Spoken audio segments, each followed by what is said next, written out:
Chapter 1. Oh dear mother. Ah! Charles, let go of me. In the annex at the northwest corner of Blackwood Manor, Mary Young, the manure collector, was cleaning out the dung bucket brought in by the servant Charles. Though Mary Young was over 40, her skin remained smooth, and her figure was slender. Charles, watching Mary Young's diligent silhouette, couldn't help but gulp audibly. Lady Young, you work so hard every day. Why not let this brother comfort you a little, Charles, let go of me. I belong to the Marquis. Mary Young struggled desperately, but how could she match the strength of a man? Instead, Charles held her even tighter. Belong to the Marquis? The Marquis has probably long forgotten who you are? Why not let Brother Chu here love you instead? Just as Charles was about to succeed, a loud announcement suddenly echoed. Princess Blackwood has returned.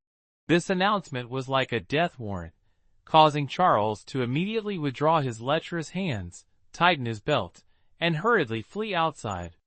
This Princess Blackwood was none other than Melody, the most favored in the manor. She was known for her authority. What she said was absolute. After Melody was granted the title of princess, the matron Eleanor Blackwood issued a decree that whenever the princess returned to the manor, all servants must kneel to greet her. Anyone who disobeyed would be beaten to death. However, there was an exception, Mary Young, the manure collector, and her daughter. Because they were simply too filthy. At this moment, Mary Young was still sitting on the ground, seemingly in shock. Suddenly, she scrambled to her feet and ran toward the cottage at the corner of the yard. Her daughter's medicine still brewed on the small stove. What if it boiled dry? Mary Young carefully watched over the medicine on the stove, occasionally glancing at her unconscious daughter lying on the bed, her face full of worry. Melody Blackwood could feel pain coursing through her entire body. Even her head felt like it was about to explode. A sharp, intense pain jolted Melody Blackwood's consciousness. She wanted to open her eyes, but all she could see was a blinding white. Faint sobbing reached her ears. The sharp scent of herbs filled her nose. Melody Blackwood quickly tried to recall what had happened before she lost consciousness. She was the Blackwood Triad leader's granddaughter, powerful in both underworld and business. The patriarch intended her to lead, but she loathed 30 years of gang warfare, desiring only a peaceful marriage. Thus began her long, tedious journey of matchmaking. Aware of her status, Melody Blackwood had always been cautious, countless enemies seeking her life. Yet, vigilance failed. She'd been trapped.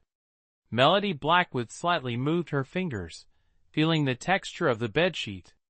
She wiggled her legs, and could sense them brushing against each other. Good, her limbs were still intact. She wanted to open her eyes, to ask for a sip of water, but her eyes and mouth felt as if they were glued shut, no matter how hard she tried to open them. Unfamiliar memories flooded Melody Blackwood's mind, embedding themselves within her consciousness. These memories felt personal, vivid with joy, anger, sorrow, and happiness. Suddenly, energy surged through Melody Blackwood, and she cried out, "Mother! My dear!" Mary Young hurriedly rushed to the bedside. Seeing Melody Blackwood awake, she embraced her tightly, tears of joy streaming down her face. "My daughter, you've finally woken up." Melody Blackwood scanned the unfamiliar room. A worn square table, 2 wooden chairs with broken legs, a peeling wooden chest, a small stove simmering medicine, and the wooden bed she was lying on. This was all the room had to offer. She looked at Mary Young, hair neatly tied, wearing a patched but clean tunic and trousers. From the fragments of memory that had just surfaced, Melody Blackwood understood that the woman before her was her mother, the only person she could rely on and share her life with. Melody Blackwood felt a splitting headache. What on earth was happening? She was supposed to have been blown to pieces. Yet here she was, alive and intact in this strange place. Was this transmigration? Before Melody Blackwood could fully grasp the situation, the door of the cottage was suddenly kicked open. Chapter 2. The dog-eat-dog world. A young girl with her hair tied in two buns barged in, her face full of disdain. Covering her nose and mouth with her hand, she screeched, "Has Melody's chamber pot been cleaned yet? People are waiting to use it." Mary Young, hearing this, settled Melody Blackwood down and quickly stepped forward, saying, "Miss Snow White, you also know that a few days ago, Melody seriously injured the 7th Mississippi. These past days, the 7th Miss has been bedridden, and I've been busy taking care of her, so I've been delayed in attending to other matters. Oh my, oh my!" Snow White immediately frowned and sneered. "That ugly thing dares to call herself the 7th Miss? Even the master doesn't acknowledge her, yet you still regard her as a young lady? Or do you still see yourself as a concubine? Miss Snow White, why would you say such a thing?" Mary Young was rendered speechless by Snow White's words. She truly was just a lowly servant in the Marquis's residence. 15 years ago, if she hadn't been forced into the master's room during his drunken stupor, she might have married a fellow servant and lived a peaceful life. But fate had other plans. She bore the master's child, which led her child to also be bullied by the servants in the residence. Thinking of this, Mary Young no longer argued and could only lower her head, saying, "Yes, Miss Snow White, I'll go clean Melody's chamber pot right away." A look of smug satisfaction flashed across Snow White's face. Just as Mary Young was about to bow and leave, Melody Blackwood's voice rang out, "Mother, don't go!" From her memories, Melody Blackwood knew that this Snow White was one of the most trusted maids by her side. Arrogant and overbearing on usual days, Snow White had been allowed to act this way, often bullying Mary Young and her daughter. Seeing Snow White's smug expression, a surge of anger rose within Melody Blackwood, making her want to rush forward and teach her a lesson. Having taken over the body of Mary Young's daughter, how could she not stand up for this young girl and show filial respect to her mother? But her body was too weak, making it impossible to get out of bed. She could only reprimand the insolent maid with words. "Miss Snow White, having served Melody for so long, you must surely know how to write the phrase 'a dog flaunting its master's power.' Though my mother and I may not live as comfortably as you, we are literate, so there's no need for you to set an example for us here." Snow White was surprised that Melody Blackwood, who was usually quiet and reserved, would speak up at this moment. She froze for a brief second, but quickly regained her composure. One hand on her hip, the other pointing at Melody Blackwood, her sharp voice rang out, cutting through the air. "You wretched servant! So you've been feigning illness to shirk your duties? Today, I'll teach you a lesson you won't forget." With that, Snow White glanced around the room, searching for something she could use to discipline Melody. However, the small chamber was so bare and simple that there was nothing within reach to grab. Frustrated, Snow White yanked off her shoe and hurled it directly at Melody Blackwood. The shoe flew straight, unerring, only to be caught effortlessly by Melody Blackwood's outstretched hand. Melody examined the embroidered shoe in her grip, noting the fine fabric, the meticulous stitching, and the smooth texture. Such a quality item, yet it adorned the foot of a mere maid. Her gaze then shifted to her own mother, Mary Young, and from her appearance, it was clear how much abuse she had suffered in this marquise. Snow White was visibly stunned that Melody Blackwood had not only caught the shoe, but did so with such composure. Instinctively, she summoned her mystic weapon into her palms, channeling her full strength as she thrust it toward Melody Blackwood. What is this? In the modern world, Melody Blackwood, born into a family of the underworld, had trained under more than 10 elite, battle-hardened special agents. She was a master of modern weaponry, able to recite their specifications and usage by heart, a true expert among experts. But this glowing orb? It was something she had never encountered before. The mystic weapon ignited with a fiery red glow and shot rapidly toward Melody Blackwood. #### Chapter 3 Childish Ignorance or Naivety. For a moment, Melody Blackwood froze, but her instincts kicked in. She flipped to the ground just as the mystic weapon struck the wall, leaving a gaping hole in the surface. Seeing Melody evade her attack, Snow White's anger boiled over. In the continent of spirits, martial arts were highly esteemed, especially among the offspring of noble families, who all trained in mystic weapon techniques. Melody of Blackwood Manor had been granted the title of princess by the emperor because her mystic weapon skills were exceptional, capable of defeating even national champions. Snow White, eager to earn Melody's favor, had also trained in mystic weapon techniques.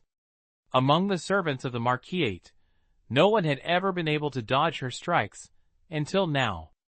Now, the one she called a good-for-nothing servant girl had easily dodged her, a true humiliation. Instinctively, another palm strike surged forth, and Snow White swung her hand, slashing towards Melody Blackwood. Melody Blackwood reacted swiftly, leaping from the ground and taking several steps to reach the stunned Mary Young, narrowly avoiding another disaster. Seeing her attack fail again, Snow White's small face flushed crimson. Just as she was about to gather her energy, the tiles on the roof shattered and rained down, the rickety house unable to withstand the force of Snow White's palm strike, on the verge of collapse. "Mother, run!" Melody Blackwood, with all her might, pulled Mary Young, who was already at a loss, and ran outside. Just as they escaped, they heard a loud crash as the house collapsed behind them. Both Melody Blackwood and Mary Young fell to the ground. After a long while, Mary Young finally spoke. "Oh dear, Snow White is still inside." With that, Mary Young was about to rush back in to save Snow White. Melody Blackwood, sitting on the ground, propped herself up with one hand to prevent falling, while the other rubbed her chest, panting heavily, and called out, "Mother, wait!" This body was too frail. The recent escape had nearly depleted all her strength. "How can we possibly save Snow White? Shouldn't we find help first?" Melody Blackwood wasn't cruel, but she couldn't stand Mary Young's saintly heart. That Snow White wasn't a good sort either. If Mary Young went to save her, she might even get bitten back. Mary Young suddenly came to her senses and hurried out to call for help. Before long, Mary Young returned with several servants and old women. By the time they dug Snow White out, she had already breathed her last. Afterwards, a group of men and women rushed over, the leading young lady dressed in finery, presumably the previously mentioned Melody. Sure enough, Lily Blackwood burst from the crowd. Seeing Snow White lying on the ground, face covered in dirt, long dead, she immediately raised her foot and kicked Melody Blackwood hard. Caught off guard, Melody Blackwood was sent sprawling by the kick from behind, rolling several times before finally hitting a wall. Salty blood welled up from the corner of Melody Blackwood's mouth. The force of that kick was filled with Lily Blackwood's hatred for her.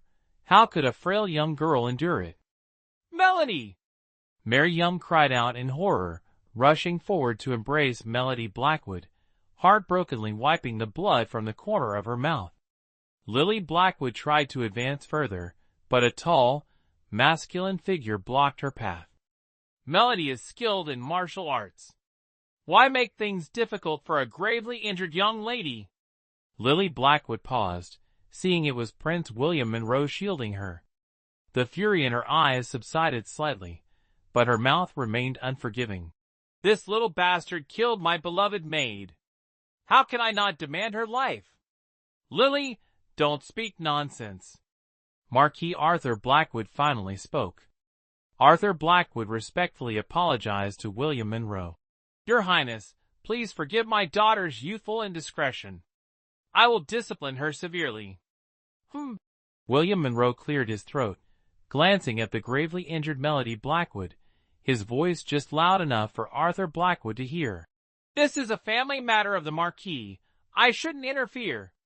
But Melody has just been bestowed the title of princess by royal decree. If today's incident spreads, I fear not only will the Marquis lose face, but even His Majesty will be subject to gossip. After all." William Monroe didn't finish his sentence, but Arthur Blackwood understood what he meant. A princess personally appointed by His Majesty, arrogant and haughty, treating human life like grass, contrary to heavenly virtue. If this reputation spread, His Majesty would certainly punish them severely. Then, Blackwood Manor would become the laughingstock of the world. "Servants are also people. Summon a physician for that young girl." Chapter 4. Kneel and answer. When Melody Blackwood looked up, William Monroe left her with only his back, white robe billowing in the wind, a jade crown of the same color holding back his long, ink-black hair, and within her heart, Melody Blackwood silently committed that title to memory, Prince William Monroe. Everyone escorted William Monroe out. Servants carried away Snow White's body, and the annex returned to its usual quiet. Mary Young held Melody Blackwood tightly, tears streaming down her face like a broken dam. If they had a place to rely on before, now, having offended Lily Blackwood, they might end up wandering the streets. If the Marquis truly flies into a rage, I fear mother and daughter will hardly survive. Thinking of this, Mary Young's tears flowed even more freely. Melody Blackwood knew what Mary Young was worried about, but didn't know how to comfort her. Even she herself didn't know what path lay ahead, so what could she promise Mary Young? Each burdened with their own worries, the two remained silent. "Mistress Young, this time you've caused a great calamity. The steward sent me to summon you and your daughter to the grand hall. I hear the Marquis is in a thunderous rage and wants to punish you both." A young servant entered to deliver the message. Upon hearing this, Mary Young's face paled, her whole body trembling uncontrollably. "Melody, this time? We truly caused a great disaster.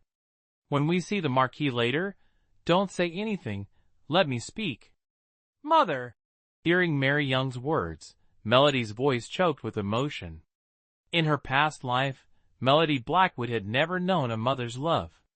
Perhaps the heavens pitied her, allowing her to transmigrate to this strange world and giving her a mother who loved her.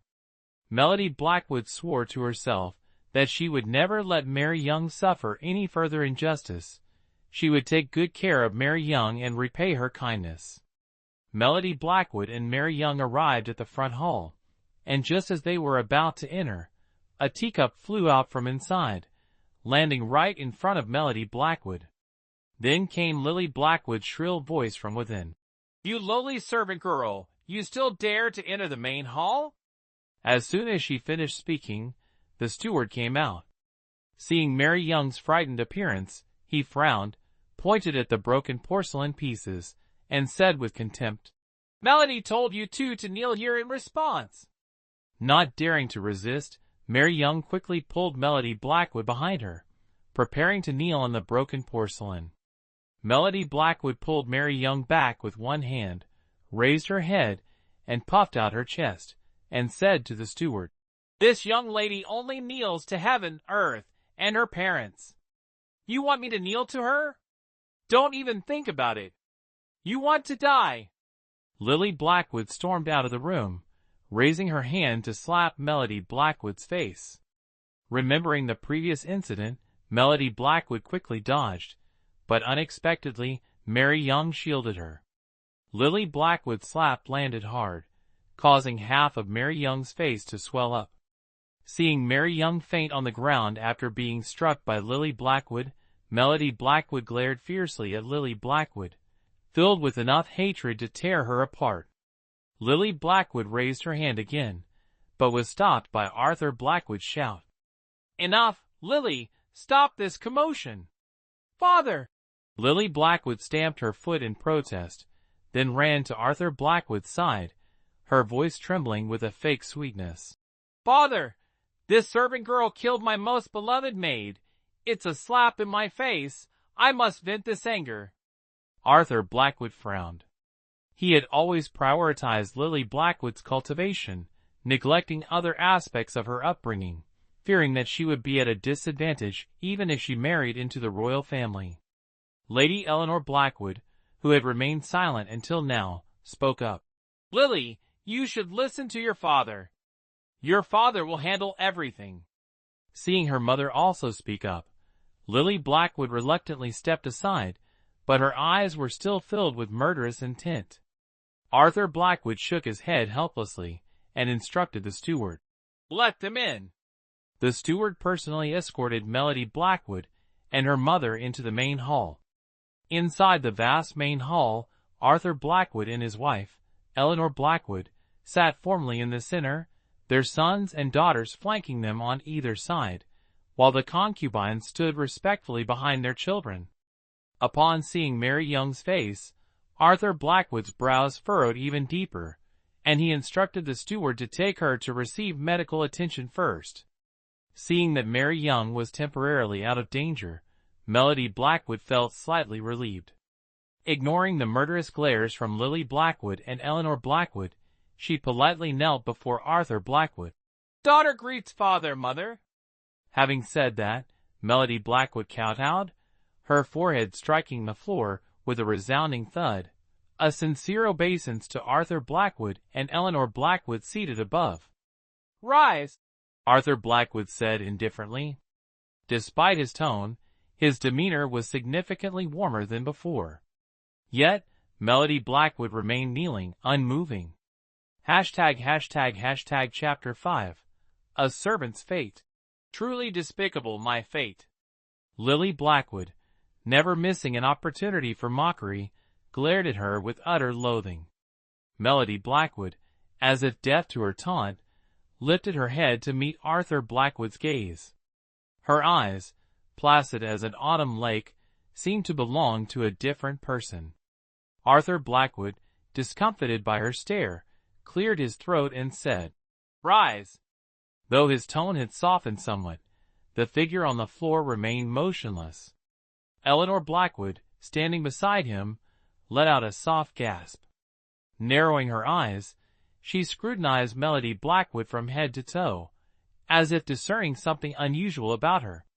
Father, if my name is not cleared, I dare not rise, Melody Blackwood continued. I am bedridden.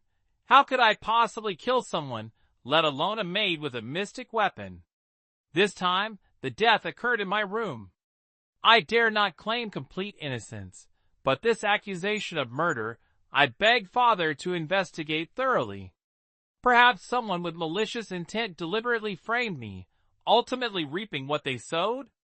With that, she glanced at the smug Lily Blackwood. The entire household knew that the seventh miss was frail and incompetent, easily bullied even by servants. The idea of her killing Snow White seemed unbelievable to everyone. You're spouting nonsense. Lily Blackwood involuntarily took a step back, a chill running down her spine. Father, look at this wretched woman, killing someone and then trying to deny it.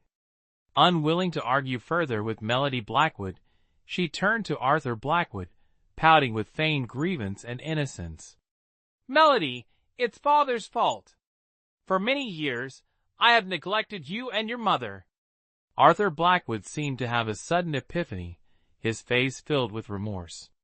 Mary Young, having received treatment, emerged to find Melody Blackwood still kneeling, Lily Blackwood glaring at her furiously, and Arthur Blackwood wearing a perplexed expression. Master, madam, it's all my fault. Please, don't punish Melody Blackwood. She's still a child. As Mary Young spoke, tears streamed down her face. Mother, this has nothing to do with us. Someone reaped what they sowed. As she spoke, her eyes flicked towards Lily Blackwood. Father, look at her.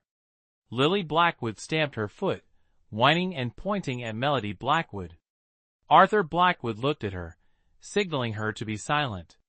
Then, he shifted his gaze to Melody Blackwood and Mary Young. Steward, arrange for the seventh Miss to stay in the West Wing and assign a maid to serve her. He waved his hand, feigning magnanimity. An unknown fire suddenly surged within Melody Blackwood. Ultimately, he still didn't believe in her innocence. The surrounding people wore eager expressions, ready to watch the drama unfold, assessing Melody Blackwood and Mary Young from head to toe. Taking a deep breath, Melody Blackwood tried to compose herself. "Thank you, master." Mary Young was so grateful that she shed tears, kowtowing as if she had received a great favor. However, looking back at Melody Blackwood, she remained kneeling upright, unmoving. Mary Young carefully tugged at her sleeve, signaling with her eyes for her to express gratitude. "I implore Father to arrange a summer house for the two of us."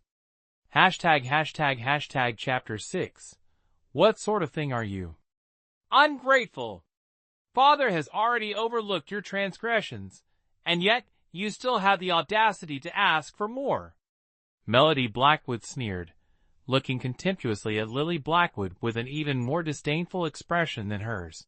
"Father hasn't even settled the score with us yet. What sort of thing are you, daring to overstep your authority and decide on Father's behalf?" "Enough." Arthur Blackwood spoke, his voice not angry, but a wave of authority suddenly radiated from him. Melody Blackwood only felt a pressure in her chest, letting out a soft moan before raising her head to look at Arthur Blackwood in astonishment.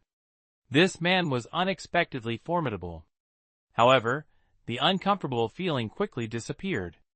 "Don't forget your place." A gloomy voice echoed from the main seat. Arthur Blackwood's treatment of them today was entirely due to William Monroe's influence. Mary Young couldn't help but plead with Arthur Blackwood for forgiveness, but Arthur Blackwood paid her no mind, his gaze fixed on Melody Blackwood.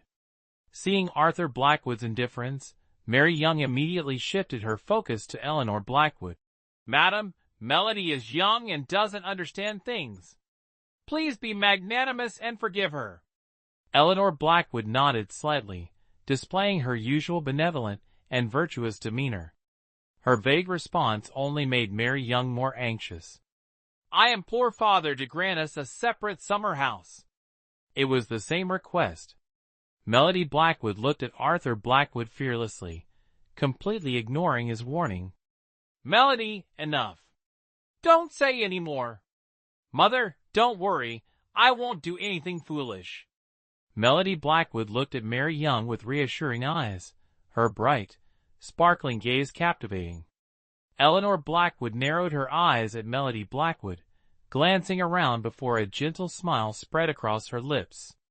"Master, if Melody wants a summer house, then let's agree.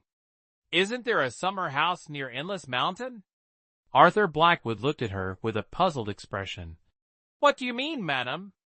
In the entire manor, only Eleanor Blackwood was the most understanding. Arthur Blackwood more or less heeded her advice. "Such a thing happened today in front of William Monroe. Does the master still not understand? If they continue to stay in the manor, I fear the next person to be crushed will not be Snow White." Eleanor Blackwood's words sounded benevolent, yet they prompted reflection. The corners of Melody Blackwood's mouth curled slightly upwards as she raised her head to look at Eleanor Blackwood. The glint that flashed in her eyes did not escape her notice. This Eleanor Blackwood was absolutely not someone easy to deal with, however. She didn't feel anything was amiss, having someone of weight in the marquis household speak up for them. Arthur Blackwood would likely have to reconsider. "Mother, why are you defending outsiders? These two sluts should be drawn and quartered." Lily Blackwood's face became distorted. Eleanor Blackwood gave her a reproachful look, signaling her to be silent, then turned to Arthur Blackwood, her face still bearing that gentle smile. "My lord, we cannot jeopardize our daughter's future because of them." Those three words, "our daughter's future," instantly distanced Melody Blackwood and Mary Young from this marquis household. Arthur Blackwood frowned slightly, thought for a moment, then said, "Since the Marchioness has pleaded for the two of you, I will make a special exception and grant you the summer house near Endless Mountain." His tone held a hint of pity and contempt. If a murder hadn't occurred today, Arthur Blackwood would have likely forgotten he even had a daughter named Melody Blackwood. Of course, Melody Blackwood didn't care. As long as she could leave this marquee household full of twisted people, nothing else mattered. "Aren't you going to thank the Marchioness?" Arthur Blackwood spoke, pulling the two dazed individuals back to reality. Mary Young hurriedly expressed her gratitude profusely, while Melody Blackwood frowned slightly. Looking at Mary Young's subservient demeanor, a feeling of discomfort rose within her. "I told you to express your gratitude. Didn't you hear me, you slut?" Chapter 7. Since you're here, behave. Lily Blackwood's casual use of the word slut rolled off her tongue easily, but her shrill voice was incredibly grating. Melody Blackwood unconsciously clenched her fists, her eyes blazing with fury. About to retort, she saw Mary Young trembling and kneeling beside her. Taking a deep breath to suppress her anger, she lowered her head and said in a deep voice, "Thank you, Marchioness. You're welcome. If you need anything in the future, just tell me," Eleanor Blackwood said with a smile, feigning the image of a benevolent mother, but she didn't allow them to rise. Melody Blackwood nodded, stood up, and helped Mary Young up, her steps slightly unsteady. "Steward, give her the key. You two leave immediately." He'd rather quickly send them away, out of sight, out of mind. Naturally, Melody Blackwood couldn't have asked for anything more from Arthur Blackwood. Endless Mountain was located on the outskirts of the capital city, surrounded by water on three sides, making travel very inconvenient. Moreover, the surrounding area was all rock, essentially unsuitable for farming, so very few people lived there. The reason the Blackwoods had a summer house at Endless Mountain was because a gambler, unable to repay his debts, had mortgaged his house to the Marquis household. The steward gave the key to Melody Blackwood, gave her some directions, and then promptly ushered them out of the Marquis household. Melody Blackwood supported Mary Young, carefully walking through the dark night. Fortunately, it was a full moon tonight, so it wasn't too dark outside. The early winter air was still very cold. The two of them, taking advantage of the hour not being too late, hurried towards Endless Mountain. When they arrived at the place called the Summer House of Endless Mountain, despite their mental preparation, they were still shocked.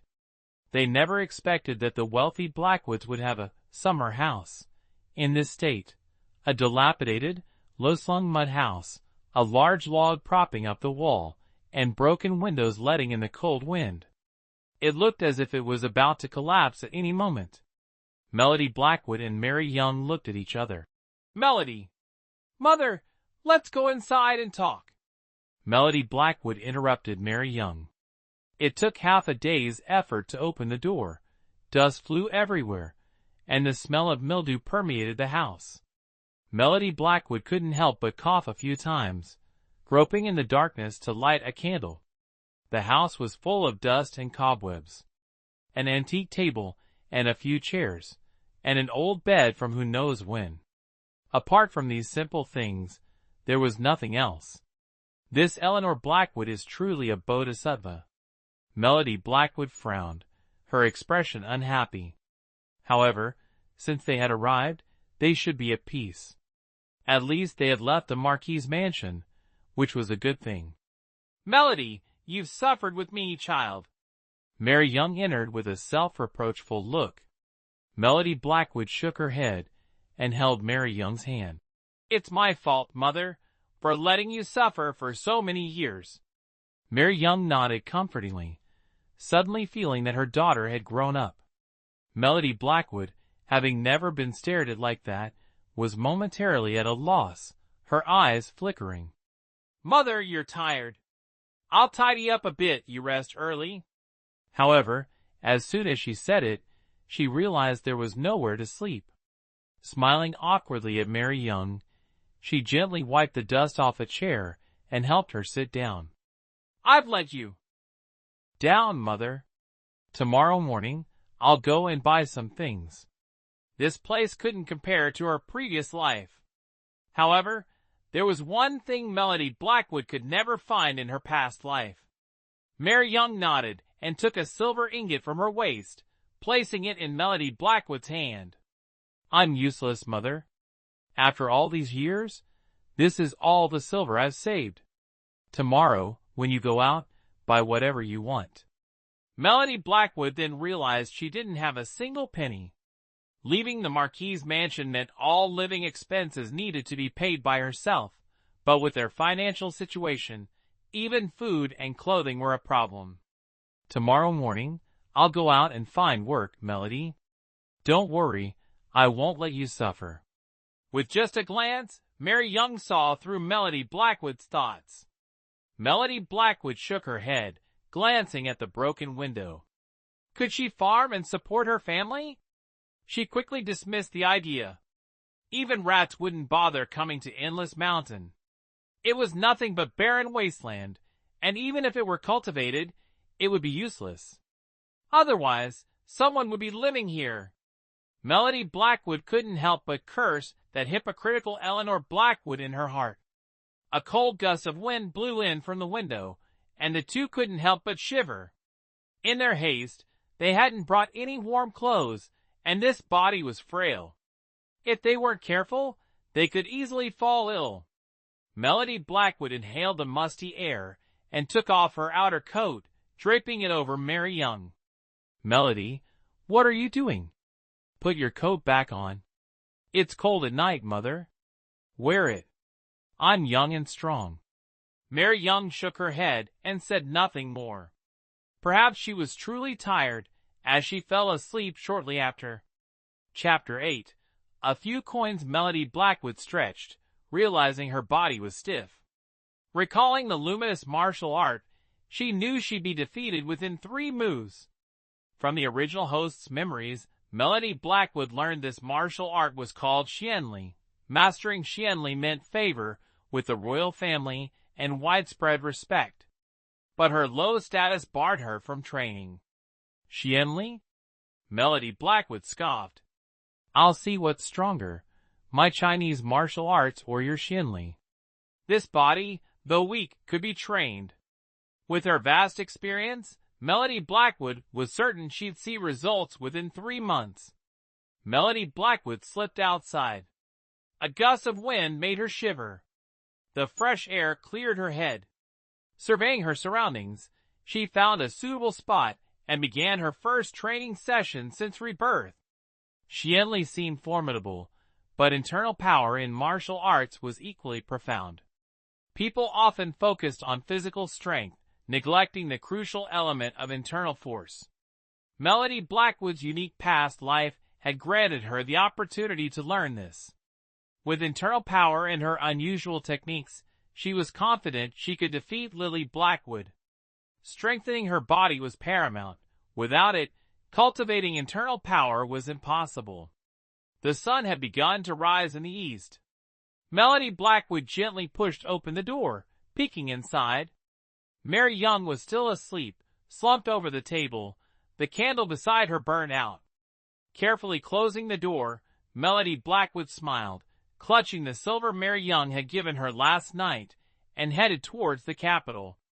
Securing accommodation and finding work were her priorities. The capital bustled with activity. The Marquis mansion gates were shut tight. Melody Blackwood scoffed, quickly bypassing it. She vowed to make her heartless, useless father beg for her return. After quickly buying supplies, she headed towards Endless Mountain. Armored soldiers guarded the city gates. William Monroe, whom she'd seen at the Marquis mansion yesterday, stood among them, speaking to a man. Melody Blackwood ducked her head and quickly left the capital. William Monroe paused, glancing towards where Melody Blackwood had been standing, but saw nothing. Clutching her purchases, Melody Blackwood reached the cottage and sighed in relief. Melody, what's wrong? Mary Young's voice called out. Melody Blackwood turned to see her hurrying towards her. Mother, I bought the things. She lifted the bundle in her arms. You've worked hard. She suddenly saw her daughter had grown up. Melody Blackwood shook her head. Together, they entered the cottage and tidied the ramshackle dwelling, arranging things until it felt more like home. Mother, this is the remaining money. Melody Blackwood fished out a few coins and placed them in Mary Young's hand, a flicker of embarrassment in her eyes. These few coins represented their entire fortune. Mother, don't worry, I'll find work. I promise I won't let you starve. Melody Blackwood, knowing what her mother was thinking, quickly reassured her. Mary Young looked at her then, shaking her head slightly. Mother is afraid you'll suffer. Ultimately, she would rather endure hardship herself than see her daughter suffer. I won't suffer, she replied quickly, suppressing the urge to cry. I'm going to find work. With that, Melody Blackwood turned and walked out. Melody, where are you going? Come back. Mary Young hurried after her, but Melody Blackwood was already gone. Since when could she run so fast? Mary Young muttered, sighing as she too stepped out of the thatched cottage. Back in the capital, the hustle and bustle of early morning had subsided, but the crowds remained substantial. At the city gate, William Monroe and the man he had been speaking with were long gone, but several other soldiers lingered. Seated at a table, a line of burly men waited their turn to speak with them. Melody Blackwood frowned slightly, puzzled, and approached one of the large men. Lowering her voice, she asked, Excuse me, sir, what's going on here? Chapter 9. Live on the large man, taken aback by her question, gave her a disdainful look. Recruitment, of course. Don't you even know that? His voice boomed, drawing the attention of everyone around them. Let me tell you, you haven't got a chance. Don't even think about competing with me for the enlistment bonus. The large man seemed simple-minded, his foolish appearance at odds with his attempt at a menacing tone. Lass, you'd be better off at the Crimson Pavilion. A middle-aged man, with a rat-like face and bat-like ears sneered. What did you say? Melody Blackwood asked in a low voice, her hands clenching into fists. The middle-aged man, seemingly oblivious, let out a contemptuous snort and was about to repeat himself when a woman in ragged clothes approached. Melody, what are you doing here? Mary Young's voice rang out suddenly. Without waiting for a response, she pulled Melody away, towards the outer city. Melody Blackwood silently followed Mary Young. In all these years, she had never felt such defeat, unable to accomplish even the simple task of finding work. Mother has found work, Melody. You don't need to look anymore. Mary Young spoke, breaking the silence. Melody Blackwood looked at Mary Young questioningly, her gaze settling on the bundle of clothes in her mother's arms. She frowned slightly, a realization dawning on her. Pointing to the clothes, she asked, Mother, is this the work you're talking about? Mary Young nodded, a hint of joy in her eyes. This family is very kind. They give me a coin for every 3 garments. Hearing her say this, the job seemed quite good. But what? Come on, let's go home and help Mother wash these clothes. Mary Young interrupted Melody Blackwood. She gave a gentle smile and placed the clothes in a basin. Melody Blackwood stared blankly for a moment, then nodded repeatedly, going to Mary Young's side to help her wash the clothes. The picturesque scene didn't last. The weather grew increasingly frigid, and Melody Blackwood and Mary Young's hands, raw from excessive laundering, became swollen and red. Moreover, laundry wasn't a daily guarantee, and their livelihood once again teetered on the brink of destitution. Mother, after I deliver these clothes tomorrow, let's stop taking in laundry. She looked up at Mary Young, her eyes filled with distress. Mary Young instinctively withdrew her chapped, cold hands, shaking her head with a gentle smile. Mother is all right. I'll find work tomorrow. Melody Blackwood was determined to provide for her mother. Without waiting for a reply, she stood and retired for the night. As dawn broke, Melody Blackwood awoke. Despite their current hardships, she didn't neglect her martial arts practice. A small amount of internal energy had accumulated within her. Circulating it through her body and exhaling deeply, she finished and returned to the cabin.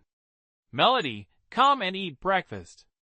As always, Mary Young had prepared breakfast and awaited her return. "I'm not hungry, Mother." "You eat. I'll deliver these clothes." Melody Blackwood's eyes gleamed as she reached for the neatly folded clothes on the chair. Without waiting for a response, she turned and left the house. The sun had risen, but the air remained frigid. Fortunately, Melody Blackwood's burgeoning martial arts foundation provided some insulation against the cold.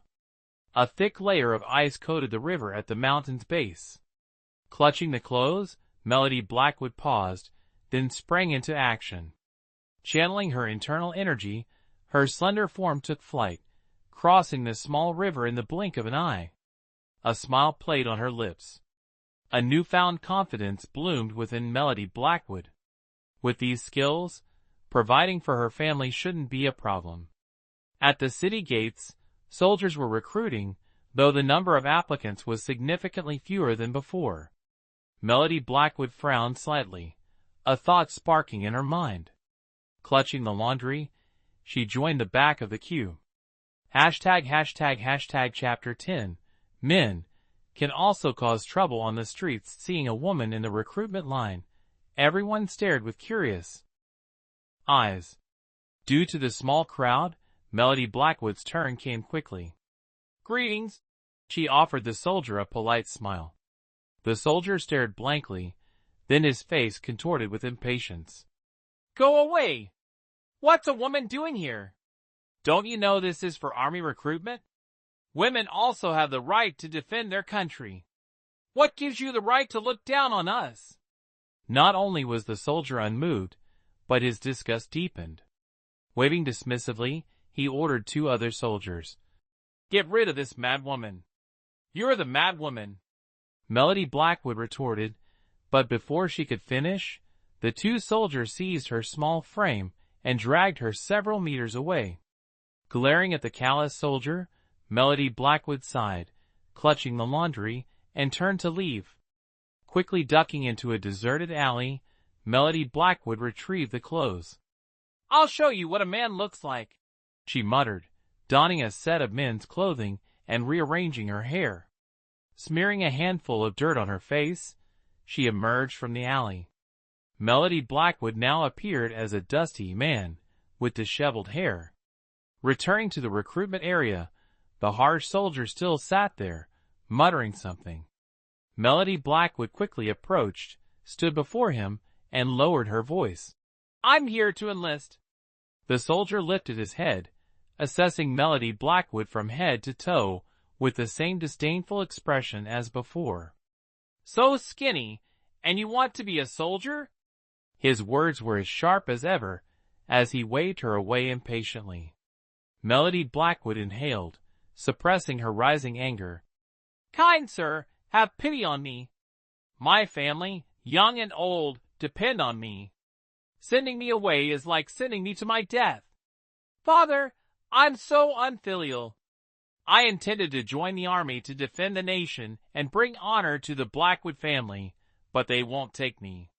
Melody Blackwood spoke, tears streaming down her face. "My father's dying wish was to see me in uniform.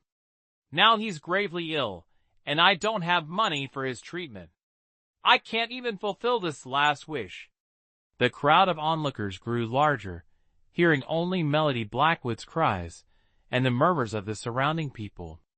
The soldier frowned, unsure of what to do.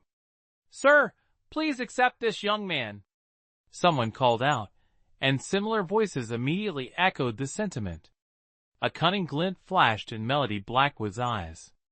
This ancient era was certainly more compassionate than the modern one. "What's going on here?" An authoritative voice suddenly boomed from behind the crowd. The noisy scene instantly fell silent. The soldier, as if granted a reprieve, quickly moved towards the source of the voice. Melody Blackwood looked inquisitively towards the voice, seeing a young man in armor, an intense aura of bloodlust surrounding him, clearly indicating he had taken many lives. The soldier whispered something in the man's ear. The man nodded, his gaze falling upon the tearful Melody Blackwood. His brow furrowed slightly before he walked towards her. The onlookers recoiled in fear, their expressions wary. "You're not afraid of me?" The man spoke, his deep voice carrying a strange magnetism. Chapter 11. Two men vie for one woman. Insolent. Show respect to General Mortimer. The soldier glared at Melody Blackwood, his demeanor petty. General? Melody Blackwood froze, suddenly remembering that the man before her was the one who had spoken with William Monroe that day. Call me Drake Mortimer. He extended a hand, helping Melody Blackwood up from the ground. Despite his obvious bloodlust, he wore a gentle expression, his gaze towards Melody Blackwood strangely unsettling. This person I want. Another voice rang out from the edge of the crowd. Everyone present was stunned, turning to see a man in white slowly approaching. Melody Blackwood frowned slightly. It was him again. How may I address you, sir? Drake Mortimer inquired. Melody Blackwood, she blurted out, forcing what she hoped was a normal smile. Clearly, she couldn't withstand Drake Mortimer's intense stare. Take this money to treat your father, William Monroe said, his cold voice carrying an irresistible force. This is the compensation your family deserves. Go home and bid your father farewell. Report to the barracks in a few days. Melody Blackwood dazedly accepted the pile of silver. William Monroe was quite generous, giving Melody Blackwood double the settling in money. This also solved Mary Young's livelihood problem. After waiting a while longer for the army to stop recruiting, she would figure out a way to slip out and take Mary Young away from this place. In such a large army camp, one missing person probably wouldn't be noticed. Thinking this, her worries lessened by half. Mary Young having a place to rely on was the best outcome. After a few more words with the two of them, she left. However, the two words representing her name had been changed to Melody Blackwood. After all, a woman living in the army camp, if her female identity were discovered, the consequences would be unimaginable. Moreover, Melody Blackwood had met William Monroe once. If she used her real name, she was afraid of being discovered. If she were dragged back to the Marquis estate, she would certainly die a terrible death. Melody Blackwood took off her men's clothing and resumed her female identity. Although her figure seemed thin and frail, it still couldn't conceal her devastatingly beautiful appearance.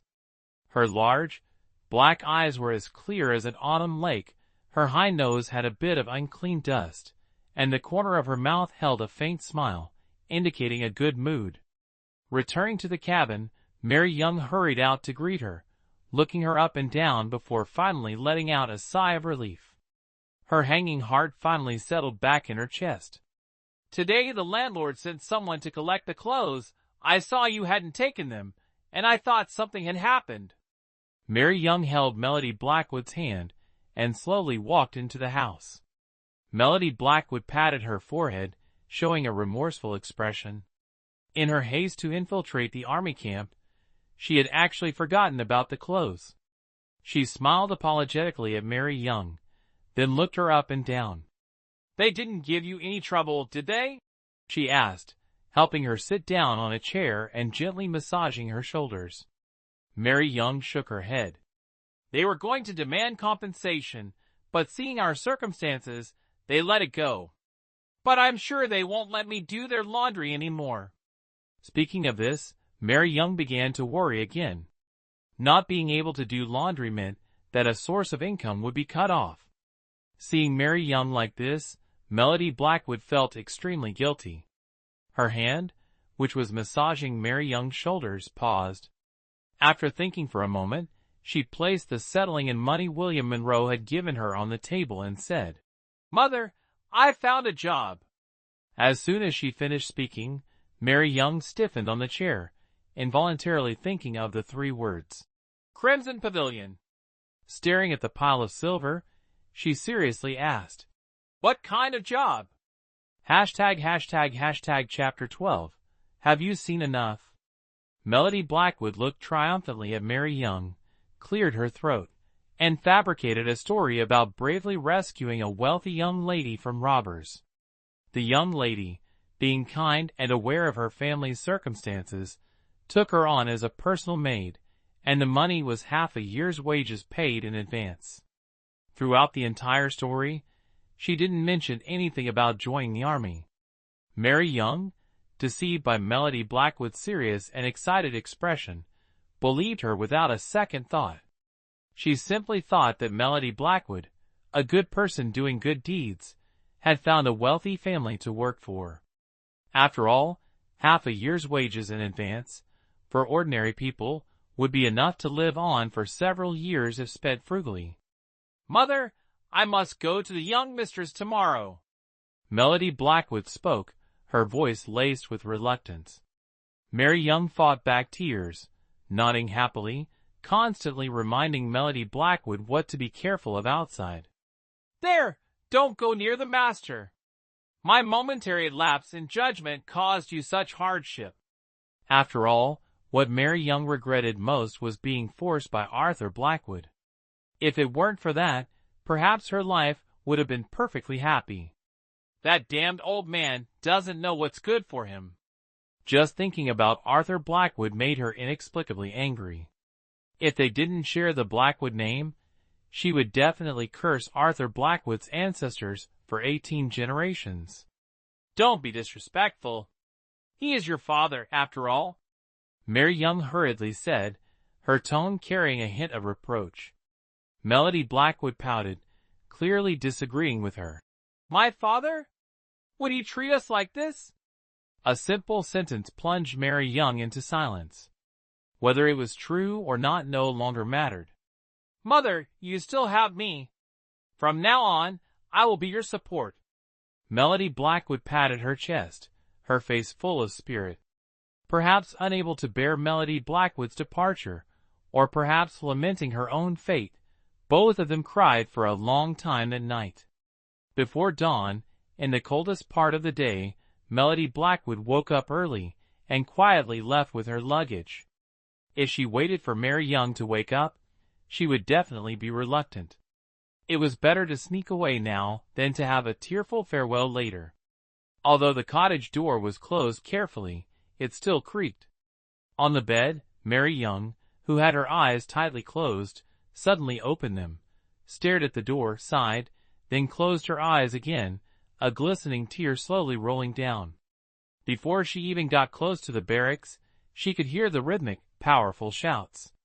These people weren't lazy at all, getting up so early in this cold weather to train. Melody Blackwood took a deep breath of the cold air, looked up at the sky and smiled, her high bun swaying in the wind. Combined with her deliberately darkened face, she looked somewhat righteous and imposing. "Heavens, since you've given me a second chance at life, I will live it to the fullest," she said to herself, revealing a burning passion, striding powerfully towards the new recruits' gathering place. The barracks weren't small. Melody Blackwood asked around for a while before finding the gathering place. It was still early dawn, and only 2 people had arrived, standing there dumbfounded. "Lad, are you a new recruit too?" A gruff voice suddenly rang out. It was the big fellow she met at the city gate during the recruitment. Melody Blackwood couldn't help but chuckle and nodded at him. Her current body was still young and not tall, so she stood on tiptoe to pat his shoulder. His solid muscles made her hand ache. The big fellow chuckled and patted Melody Blackwood back. Melody Blackwood groaned softly. That pat wasn't light. In less than half a stick of incense's time, Melody Blackwood knew his whole story. It had to be said, this person had a very simple mind. As for the other new recruit, Melody Blackwood hadn't heard him speak a word since she arrived. This man, dressed in black combat attire that accentuated his tall figure, looked ahead with a cold expression, his deep pupils seemingly bottomless. This person is not simple. Stop staring, he won't notice you. Louis Lane spoke irritably, clearly having been ignored earlier when trying to engage him. Melody Blackwood nodded, her gaze fixed on the man's face. As if by simply staring, she could see right through him. Seen enough? A cold voice drifted into Melody Blackwood's ear. She felt a chill run down her spine, a vague heaviness settling on her shoulders. Chapter 13. A lowly fight. The man had silently appeared beside her at some point. She quickly stepped back, glaring at him, and was about to speak when she heard a commotion in the distance. Turning her head, she saw a group of new recruits carrying their luggage, chatting and laughing as they walked towards them. At noon, the entire recruit camp was packed, the crowd clearly divided into 3, 6, and 9 ranks based on their attire. Melody Blackwood and Louis Lane, both in ragged clothes, naturally stood together. The eccentric man, however, remained standing alone in silence. Still looking at him. Louis Lane's sarcastic voice reached her ear. Melody Blackwood calmly looked away, but her doubts deepened. She dared not speculate, however. Perhaps he simply had an unusual temperament. In the midst of the bitter winter, they continued to stand there. Although it was noon, the weather was still bitterly cold. The general who was to receive the new recruits had yet to arrive, and the initial excitement of the recruits faded, giving way to impatience. A cold wind blew, and the already weak sun was immediately obscured by dark clouds. Heavy snow suddenly began to fall, but the general was still nowhere to be seen. With no shelter nearby, the crowd could only stand foolishly, letting the snow fall on their heads. They're clearly bullying us new recruits. If the general doesn't come, we'll go find him ourselves. Someone shouted, and resentment flared. The foolish Louis Lane was naturally stirred up, his face flushed with indignation as he brandished his fist, looking ready for a fight. Melody Blackwood, are you going to find the general? Louis Lane turned, his eyes wide as he looked at Melody Blackwood. Snow fell on his head, turning his dark hair white. Melody Blackwood gave him a sideways glance. Don't join in. These people have ulterior motives. Stay put, it'll be to your advantage in the end. After all, she had lived for over 30 years, navigating the underworld for a long time. She had seen through the general's charade long ago. Louis Lane nodded and immediately stood still obediently. Unconsciously turning her head, she couldn't see the eccentric man. Melody Blackwood frowned, finding it even stranger. This is the army. What's all this commotion? A gruff voice immediately overpowered the noise. Everyone involuntarily fell silent, looking towards the source of the voice. Several men in armor approached. Since the general isn't here yet, shouldn't we go look for him? Someone quickly suggested, their tone dripping with sycophancy. The man leading the recruits, their general, looked quite young. He glanced at the speaker, his impassive eyes seemingly piercing through the man's very soul. Melody Blackwood frowned, staring at the general's face. She smacked her forehead in sudden realization. This general was none other than the strange man who had vanished earlier. Their eyes met, and Melody Blackwood felt a jolt run through her. She quickly averted her gaze, breathing a sigh of relief. Louis Lane looked at the man suspiciously, scratching his head as he tried to remember something.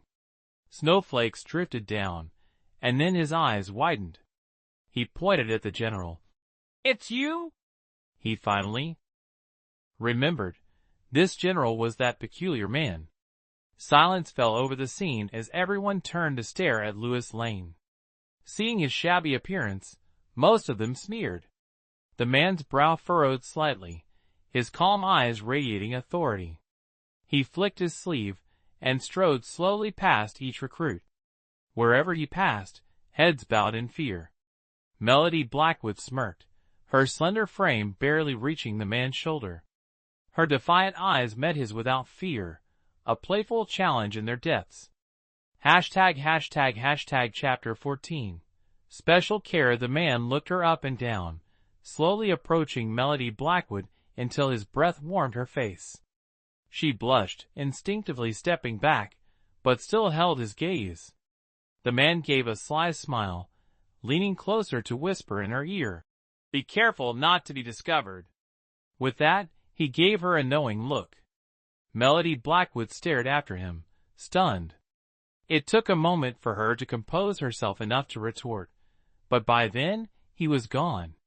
Louis Lane watched Melody Blackwood's reaction with a puzzled expression, scratching his head, seemingly about to speak but then thinking better of it.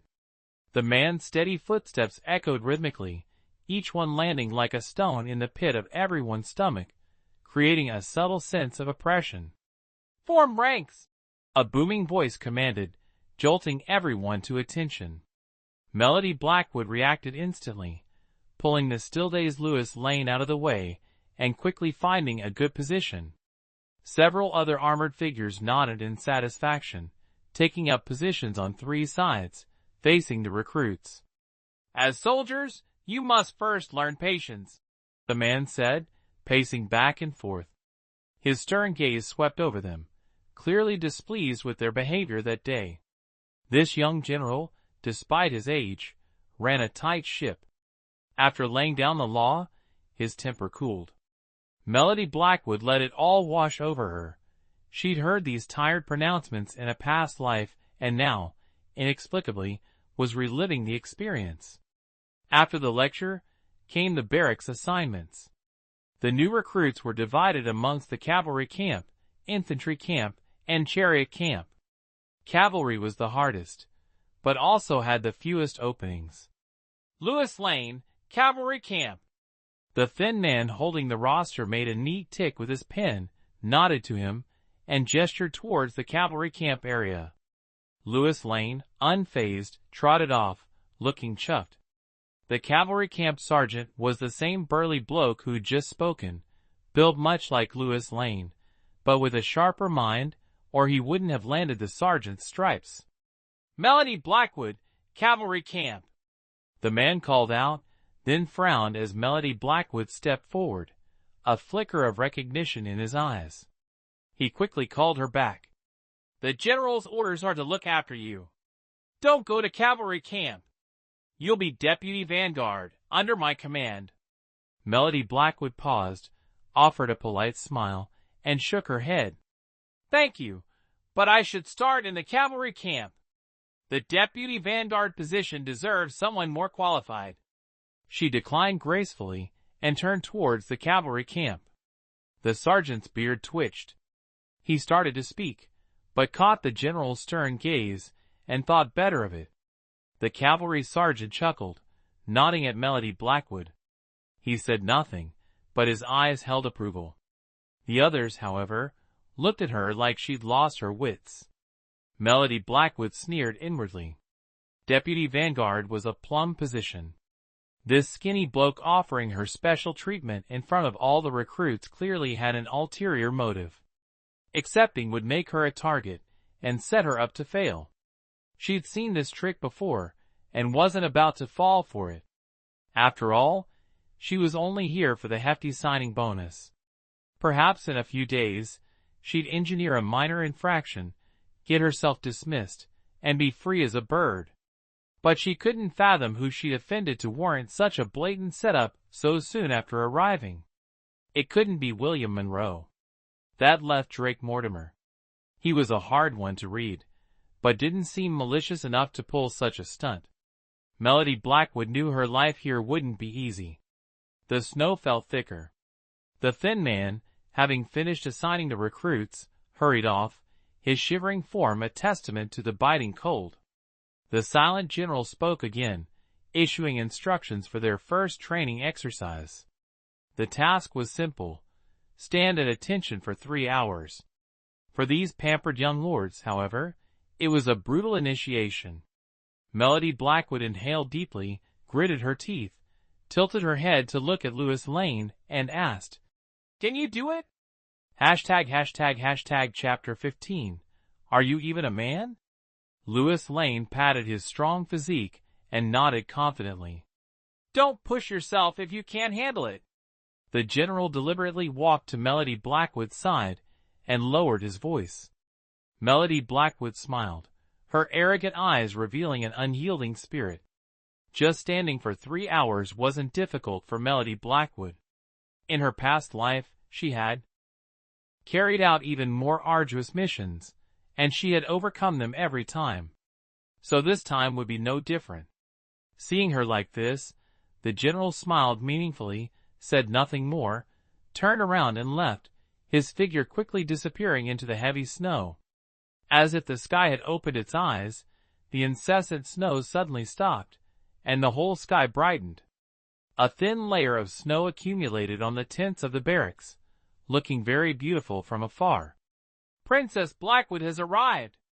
someone shouted, and the originally quiet crowd suddenly became noisy.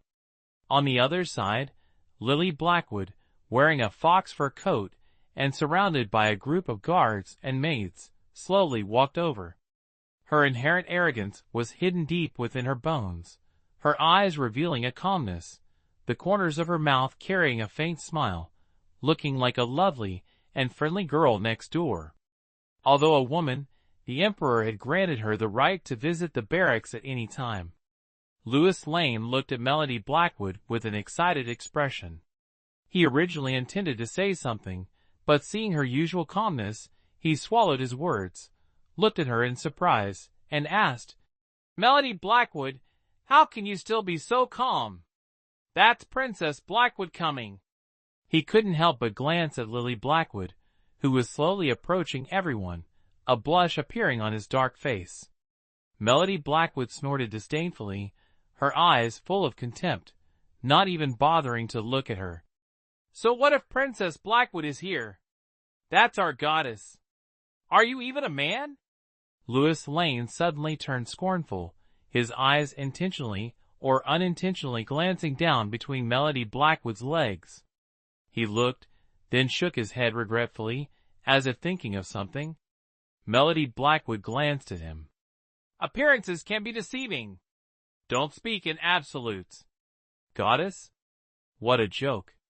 Melody Blackwood knew better than anyone what color Lily Blackwood's heart truly was. After all, she herself had played a significant role in the two of them reaching their current positions. Louis Lane nodded, pretending to understand, scratching his head, but still looking puzzled. Lily Blackwood seemed to enjoy the attention, holding her head high with an arrogant air, as if she were the only one who mattered. When she reached Melody Blackwood's side, she suddenly slowed down, tilted her head to look at Melody Blackwood. Their eyes met, she frowned, and then abruptly stopped. Melody Blackwood's heart suddenly tightened. Had she been discovered despite her careful disguise? However, Lily Blackwood didn't say anything, just looked her up and down, frowning, as if lost in thought. "Are these all new recruits?" she asked, tilting her head. Only then did Melody Blackwood notice the man in armor beside her. The man nodded, grinning at Lily Blackwood. "These are all carefully selected new recruits. With them, we're sure to be victorious in every battle." Lily Blackwood chuckled, her gaze shifting to Melody Blackwood. "These are the elite soldiers you've so meticulously chosen?" Clearly, she doubted the man's words. Melody Blackwood frowned. It seemed the two of them were naturally at odds. Even though she had changed her identity and disguised herself as a man, Lily Blackwood wouldn't miss an opportunity to taunt her. The man laughed awkwardly, then turned his gaze to Melody Blackwood, glaring at her. "You come here!" Chapter 16. New recruits. Melody Blackwood remained motionless, as if she hadn't heard, not even a finger twitched. The man raised an eyebrow, angered by Melody Blackwood's reaction, and strode towards her. His figure was taller than hers, and he looked down at her, hands clasped behind his back, and slowly spoke. "I told you to come here. Didn't you hear me?" The surrounding people immediately became interested, their gazes turning towards them. Melody Blackwood had just refused the position of deputy vanguard in front of Ethan Mortimer, and now she was confronting the most overbearing lieutenant in the camp. Everyone knew a good show was about to begin. However, Melody Blackwood remained motionless. If it weren't for the occasional blink, everyone would have thought something had happened to her. After all, her figure was so slender, and the weather was bitterly cold. "It seems I need to teach you a lesson. You don't know what the army is." The lieutenant was instantly furious. He clenched his fist, intending to strike Melody Blackwood's face. Suddenly, a figure appeared, blocking the lieutenant's fist, moving so fast that no one could see clearly. "Ethan Mortimer, young Master Mortimer, it's been a while." Lily Blackwood smiled, looking at the person who had suddenly appeared. Ethan Mortimer maintained his cold expression, glanced at Lily Blackwood, and pushed the lieutenant back with his hand. "A military order means persevering and carrying it out, no matter what. Melody Blackwood did very well. Did you all see that?" Ethan Mortimer not only didn't reprimand Melody Blackwood, but praised her in front of so many people. The new recruits said in unison that they had seen it. Then, they returned to their original positions and stood still. Ethan Mortimer nodded in satisfaction, then turned to Lily Blackwood. "William Monroe and my elder brother are discussing important matters in the main tent. Princess, if you have nothing urgent, please wait a moment." Lily Blackwood nodded, glanced at Melody Blackwood, and then turned to walk towards the main tent. Seeing them leave, Ethan Mortimer slowly walked to Melody Blackwood's side. "You can return to the cavalry barracks and rest." Melody Blackwood glanced at him indifferently. "As a soldier, if I can't even complete such a small task, what qualifications do I have to defend the country?" She countered Ethan Mortimer with a question, her attitude firm in her choice to continue standing. On the first day, she received such special attention from many people, but Melody Blackwood refused each one. In this army full of men, as a woman, only by steadily strengthening herself could she protect herself and avoid revealing her identity. The sky gradually darkened, 3 long watches seeming to pass in a flash. Ethan Mortimer ensured the new recruits were well fed before dismissing them back to their barracks. That night, everyone slept soundly, perhaps due to the prolonged standing of their first day. Before they could even bid farewell to the latrines, a shrill cry suddenly pierced the air. The sleeping figures jolted awake, swiftly dressing and washing their faces.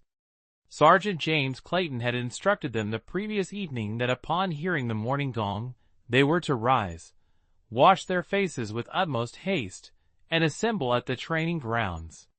The winter morning was bitingly cold. As dawn broke, everyone couldn't help but shiver.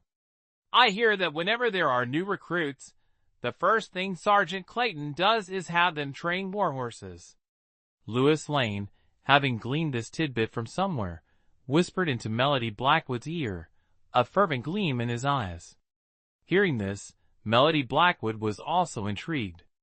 If this were truly the case, then James Clayton was clearly not a simple-minded fellow. If her guess was correct, his purpose was to quickly categorize the recruits into different tiers before commencing specialized training. Melody Blackwood had employed this method in her past life. She hadn't expected James Clayton to have the same idea. This thought sparked a sudden interest in the sergeant. Perhaps they shared a certain understanding. "Melody Blackwood?" Seeing Melody Blackwood's lack of response, Lewis Lane waved a hand in front of her face, puzzled. "I'm fine, let's go," Melody Blackwood replied indifferently, quickening her pace towards the training grounds. James Clayton had arrived at the training grounds early, 2 hammers in hand. His gaze swept over everyone present, lingering on Melody Blackwood a moment longer, clearly due to her refusal of the deputy vanguard position yesterday. Melody Blackwood remained unfazed. She had done nothing wrong. After surveying everyone, James Clayton spoke. 50 laps around the training grounds. His words caused everyone's faces to fall. Anyone who doesn't want to train horses, stay put, he roared. His gruff voice startled them into action. Suddenly energized, they formed ranks and began running around the training grounds. At the riding grounds, the steeds had been brought out early. After their run, everyone's muscles were loosened, and despite the winter chill, they were sweating. James Clayton nodded in satisfaction, his gaze towards Melody Blackwood deepening. Seeing their arrival, the stable master promptly directed the others to bring out the horses, lining them up neatly. Then, from a separate stable, a powerfully built warhorse was led out and respectfully presented to James Clayton. James Clayton nodded curtly, mounted the horse with a single leap, and brandished his hammer. His aura intensified. The first row are top-grade warhorses, the second are mid-grade, and the third are the lowest. You all have an equal opportunity. Each of you has a chance to train a top-grade warhorse. His words ignited a fervor among the recruits. They exchanged excited glances, their eyes gleaming with uncontainable joy. Who's first? James Clayton's voice resonated, startling everyone. ### Chapter 17. Overestimating One's Abilities. Me! The man on the far right volunteered, his tall stature and fearless expression suggesting confidence. James Clayton nodded, assessed him, then pointed his axe towards the horses. Choose one to tame. The man nodded and, predictably, headed for the magnificent white stallion at the front. Murmurs rippled through the crowd. It was the most striking horse, but also appeared the most difficult to break. Overestimating himself, Melody Blackwood scoffed, a look of anticipation on her face. Suddenly, as if struck by a thought, she turned to Lewis Lane beside her, pointing to another horse at the front. Do you want that brown one? Lewis Lane nodded almost instantly. Any horse would do for him. Melody Blackwood smiled slyly and beckoned him closer. Lewis Lane looked at her with a puzzled expression. She rolled her eyes, pulled him close, and whispered in his ear. James Clayton glanced at them, frowned, and pointed his axe. No whispering. They immediately separated and fell silent. Lewis Lane scratched his head, looking bewildered, then grinned at Melody Blackwood. His eyes returned to the brown horse, now with a look of determination. Meanwhile, the man in the ring had fallen, his face covered in dirt, and given up. The white stallion neighed triumphantly before being led away by a groom. James Clayton, clearly expecting this outcome, offered the man an encouraging smile. He then addressed the others. Anyone else? Me! Lewis Lane's eager voice rang out. Before anyone could react, he darted towards the brown horse. A groom led the horse into the ring. Lewis Lane didn't mount immediately, but instead ran circles around it, grinning at Melody Blackwood. The brown horse neighed and kicked out, but Lewis Lane easily dodged and continued circling. The horse's temper flared, and it began to chase him. He's a fool, the onlookers muttered, convinced of Lewis Lane's stupidity. Melody Blackwood smirked, a confident glint in her eyes, as she watched the scene unfold. Sure enough, within moments, the brown horse's gait faltered. With a swift move, Lewis Lane grabbed the saddle and vaulted onto the horse's back. The brown horse neighed in frustration, but it was exhausted from running. Lewis Lane, powerfully built, gave it no chance to resist. Well done! James Clayton, now understanding Lewis Lane's strategy, praised him with a loud voice and a glance at the grinning figure on horseback. His eyes flickered towards Melody Blackwood in the crowd, but only briefly.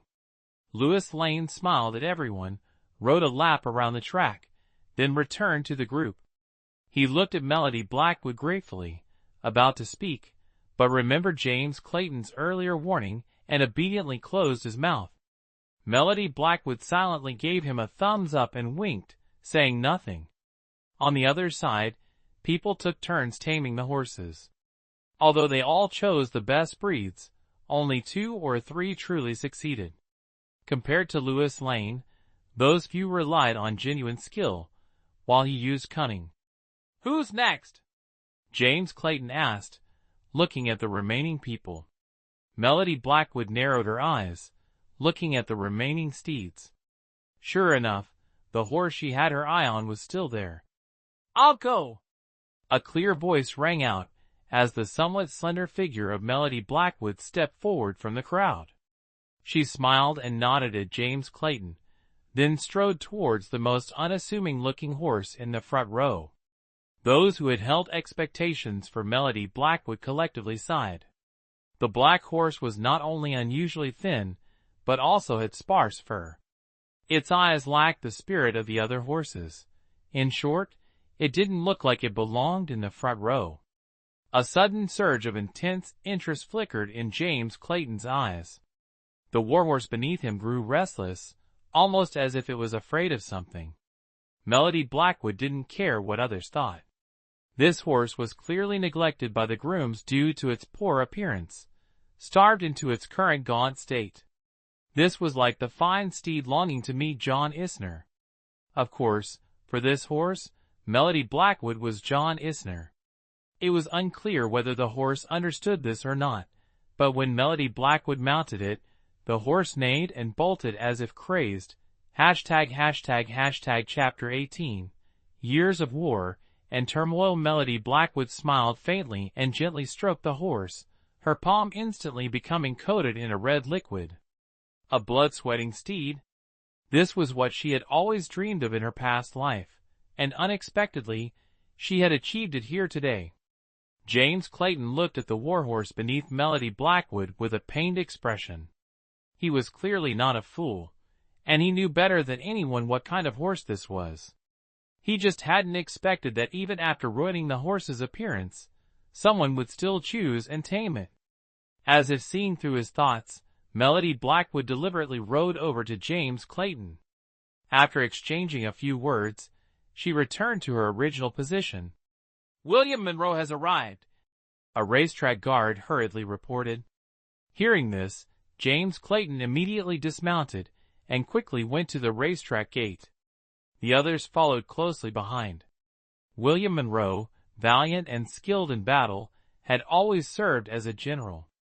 Judging by this situation, war was likely imminent, and for new recruits like Melody Blackwood, aside from the exceptionally skilled and fortunate few, most were destined to become cannon fodder.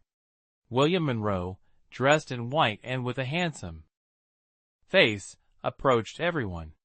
He exchanged a few words with James Clayton before leading him towards the racetrack. He seemed quite familiar with the cavalry camp's customs and didn't ask any further questions. Glancing at the rows of horses, his gaze suddenly stopped at an empty space. Then he turned his head in surprise, looking towards James Clayton beside him. "Warhorse has been tamed."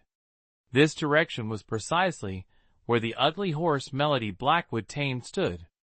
James Clayton nodded with a pained expression, clearly reluctant to part with the horse. William Monroe shook his head. "It seems I can only wait for it to breed foals." His tone suggested he had also set his sights on that horse, only to be beaten to it by Melody Blackwood. Those who had previously mocked Melody Blackwood suddenly wore complex expressions, turning their heads to the side, carefully assessing the thin horse, but still couldn't find anything special about it. Despite this, they wouldn't continue to underestimate Melody Blackwood, and all agreed that she was not simple. "I wonder which new recruit tamed that fine steed?" William Monroe asked, his eyes sweeping over everyone present. He only glanced briefly at Melody Blackwood, as it seemed in everyone's impression that such a frail person couldn't possibly tame that horse. "Melody Blackwood, come here!" James Clayton barked. Melody Blackwood hurriedly stepped out of the ranks, her thin frame causing William Monroe to momentarily freeze. You again? He explained in surprise, then carefully assessed her. Unexpected. He had originally shown kindness by making an exception for Melody Blackwood, but then forgot about it due to various matters. He didn't ask any further questions. I also didn't expect to meet your highness so soon. She should still thank William Monroe. If it weren't for him, she probably wouldn't have been able to infiltrate this army camp, nor would she have been able to receive double the settling and allowance. William Monroe waved his hand, dismissing the matter with a few words, and signaled Melody Blackwood to return to the ranks. He then turned and quickly disappeared from everyone's sight. Having been interrupted by him, the horse training had unknowingly come to an end. Winter passed and spring arrived, the snow on the ground quietly covered by green, the air filled with the breath of spring. Melody Blackwood had originally intended to run away, but hadn't yet done so. It seemed that, without knowing when, she had come to regard the army as home. Disguising herself as a man inevitably led to some awkward moments, but fortunately, she had managed to resolve them all. As for the others in the cavalry, they secretly believed Melody Blackwood had a problem down there, which was why she had a feminine appearance.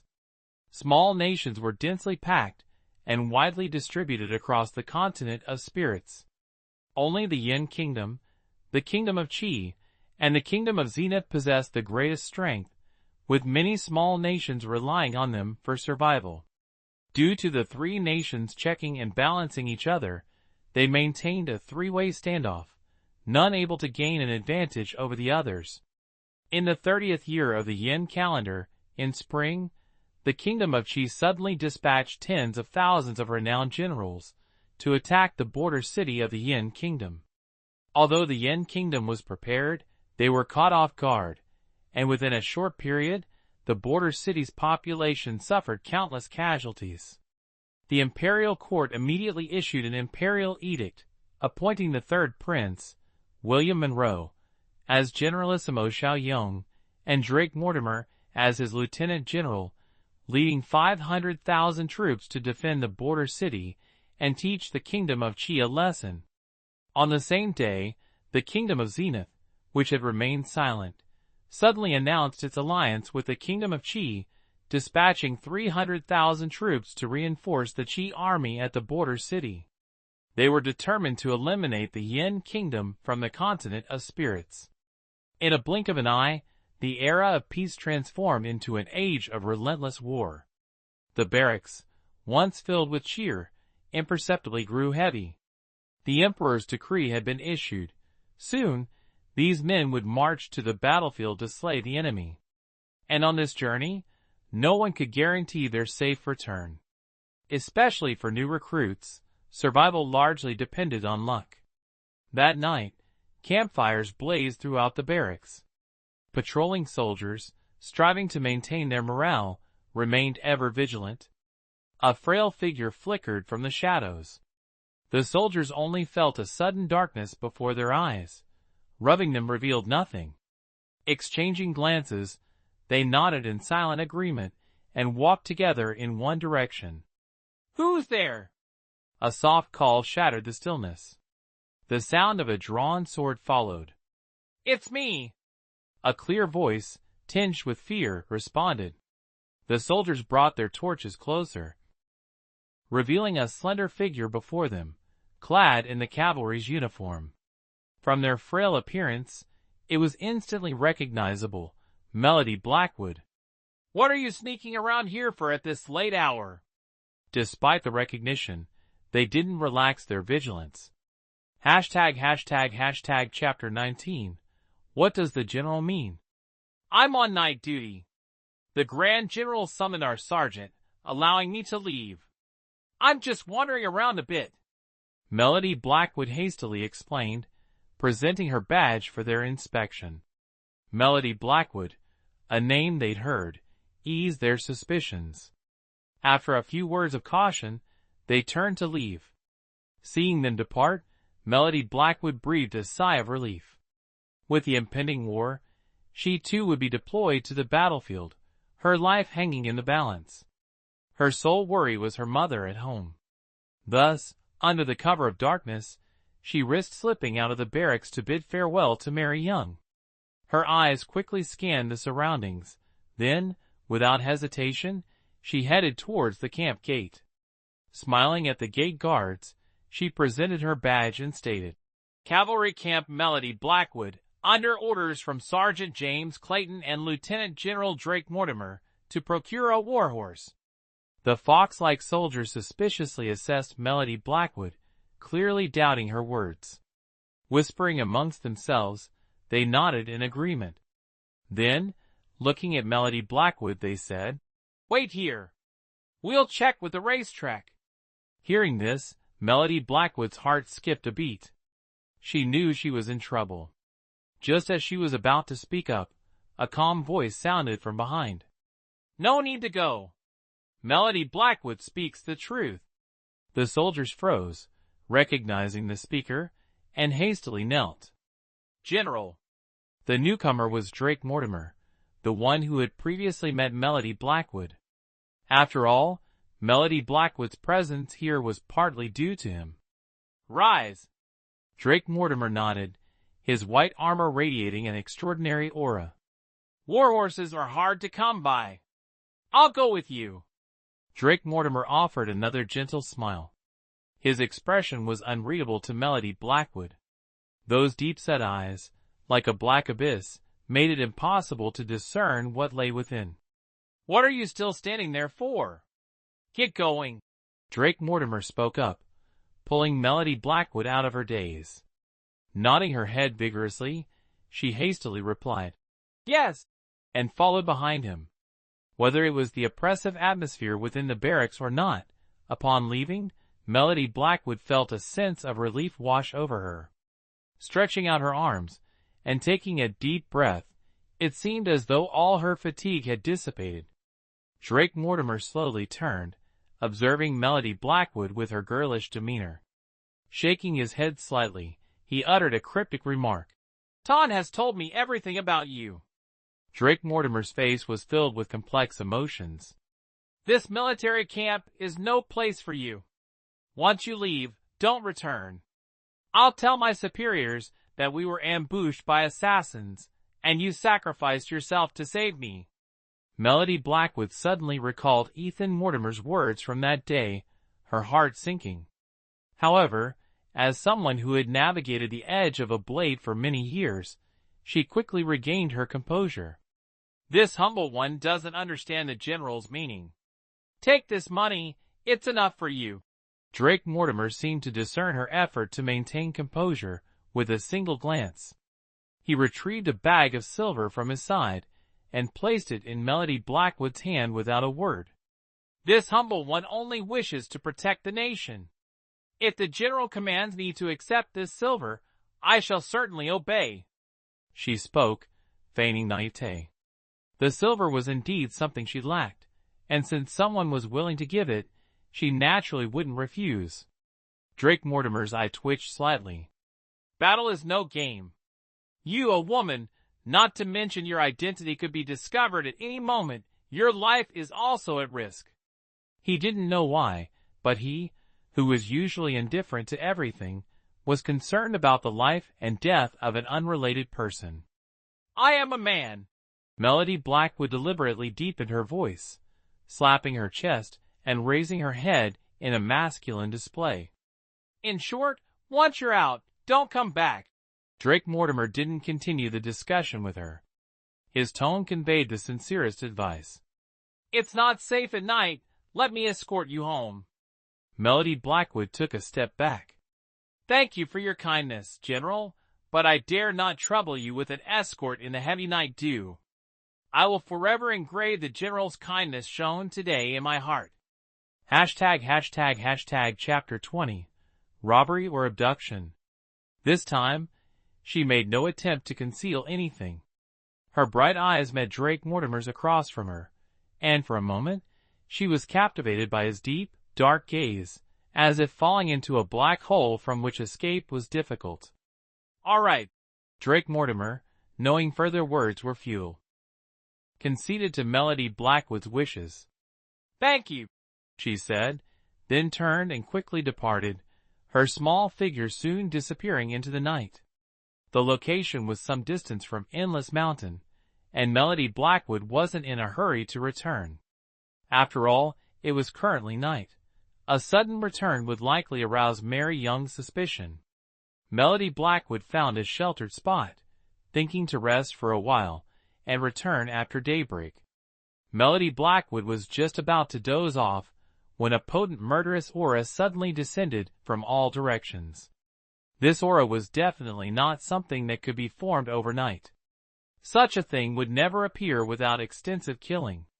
Only a raspy chuckle echoed from not far off, and soon after, a group slowly emerged from their hiding spot. The leader, clad in rough, dark cloth, was difficult to see clearly in the dim light, his face obscured by shadows, and what appeared to be thick facial hair. "I planted this road. I felled these trees. If you want to pass, you'll pay the toll." The man spoke, his voice as raspy as before. "Boss, you've got it backwards. I planted these trees, I made this road." A skinny man, like some sort of strategist, stooped next to the bandit leader and offered this correction. Whether intentional or not, his voice was loud enough for everyone to hear. The bandit leader, clearly not pleased to be corrected, smacked the man on the head. "What I say goes. Need you to teach me?" The strategist, mouth shut in annoyance, turned to Melody Blackwood. Pointing at her, he said, "Lad, hand over your money, and we'll let you pass. Refuse, and you'll face the consequences." "Who do you think you are, talking to me like that? Do you think your boss knows how disrespectful you are?" Melody Blackwood knew she couldn't show weakness in front of these men. The consequences would be dire. Besides, the leader didn't seem too bright. Maybe with a bit of bravado and some clever words, she could trick him into letting her go. The strategist, clearly unused to being spoken to in such a manner, grimaced. His pointing finger shifted to the bandit leader. "Our boss is right here. How could he not know?"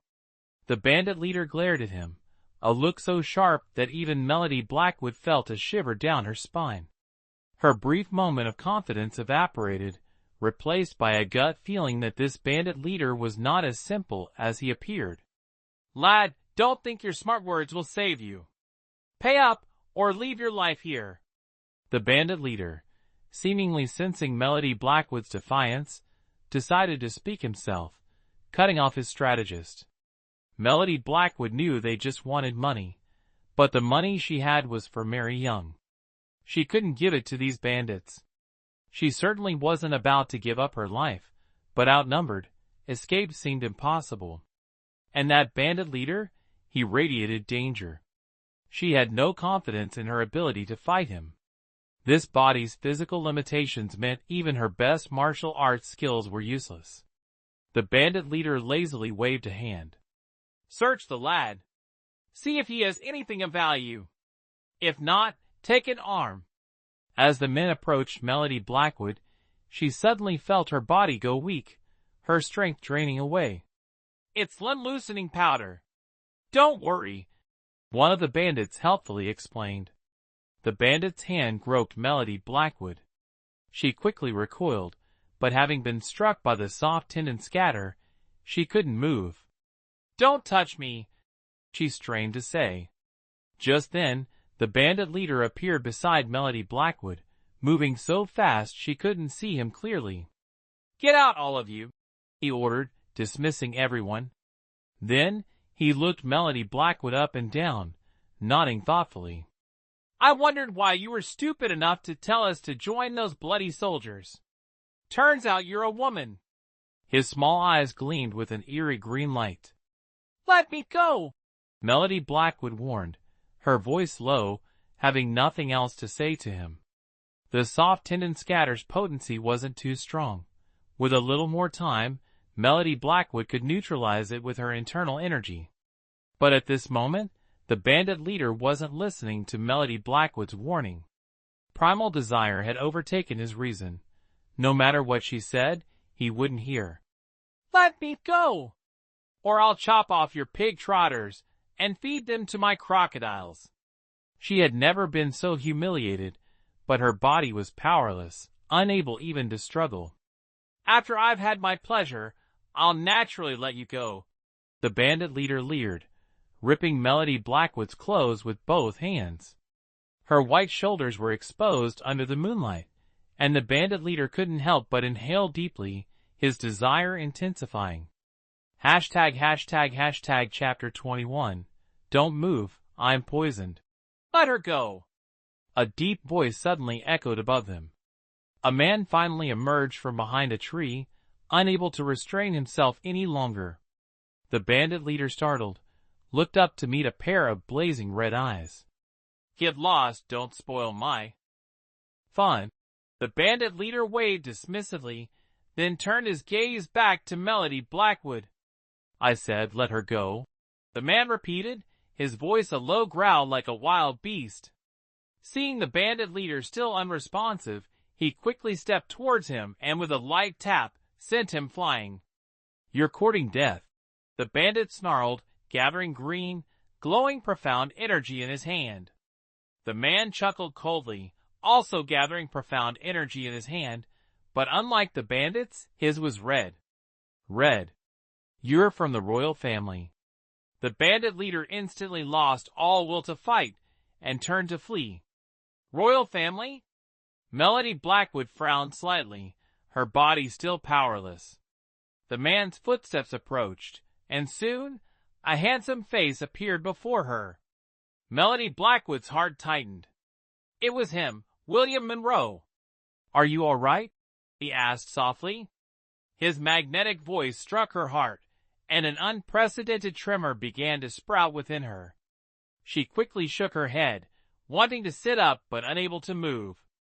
William Monroe's eyes, blazing red, fell upon Melody Blackwood's bare shoulder, and his breath hitched. "What's wrong?" Melody Blackwood sensed something amiss, observing William Monroe's pained appearance.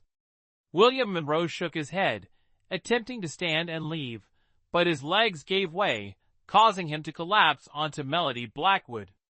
A wave of masculine breath washed over her face, and Melody Blackwood felt her heart skip a beat before stilling.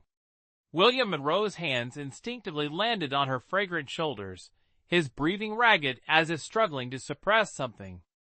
Melody Blackwood's heart clenched. "What's the matter?" she asked, a sense of foreboding rising within her. Judging by his state, he'd likely been drugged. This wouldn't be a problem, except Melody Blackwood herself was under the influence of limb-weakening poison, rendering her immobile. If William Monroe succumbed to his primal instincts, she would be utterly vulnerable. "Go," he rasped, the last vestiges of his reason causing his hands to pause. If Melody Blackwood left now, nothing would happen. The worst-case scenario would be William Monroe facing some difficulty.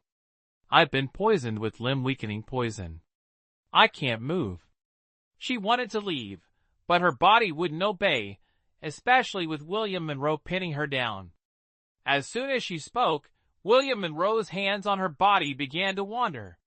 "Don't touch me." Melody Blackwood abruptly reached out, gripping William Monroe's hands. With a surge of unexpected strength, she somehow overcame the effects of the limb-weakening poison. However, by then, William Monroe had completely lost his reason. His eyes, now crimson, fixated on Melody Blackwood's face as he tore at his clothes, his burning skin pressing against hers as if seeking relief. "No!" she cried, hoping to restore William Monroe's senses, but it was futile. His scorching lips suddenly descended upon hers. Melody Blackwood's eyes widened, staring at the man inches from her face, momentarily forgetting to struggle. When she finally regained her senses, most of her clothes had been removed. Melody Blackwood, never having been so violated, felt a surge of shame and rage. Yet, no matter how she struggled, she couldn't escape William Monroe's grasp. He was like a wild beast in heat, driven by instinct, caring little for who lay beneath him. The drug was simply too potent. A tear traced a path down Melody Blackwood's cheek. The first time she had imagined so many times was happening like this, forced upon her by a man she had only met a few times. Whether the drug had finally worn off or not, William Monroe eventually stopped, collapsing beside Melody Blackwood and falling into a deep sleep. Melody Blackwood lay helplessly beside him, redrawing the remnants of her torn clothing around her. Looking at the motionless William Monroe, her hands clenched.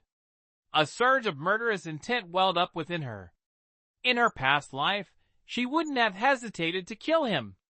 But now, things were different. She was no longer the underworld heiress, but a frail, unloved girl. If William Monroe died here, it would be the end of it. In this era, without surveillance cameras, no one could definitively say it was her. Thinking this, Melody Blackwood slowly gathered her internal strength, channeling it into her hand. The surrounding leaves stirred gently as an invisible aura suddenly surged around her. If William Monroe were conscious, she would have no chance of killing him. Currently, Melody Blackwood was no match for him. Otherwise, he would have been sent to hell long ago. Boom! A loud explosion echoed, and the surrounding trees collapsed. Melody Blackwood dropped her hand helplessly, unsure why she couldn't bring herself to do it. She looked at William Monroe for a long while, then shook her head, slowly rising from the ground and walking towards Endless Mountain, her staggering figure looking quite pathetic.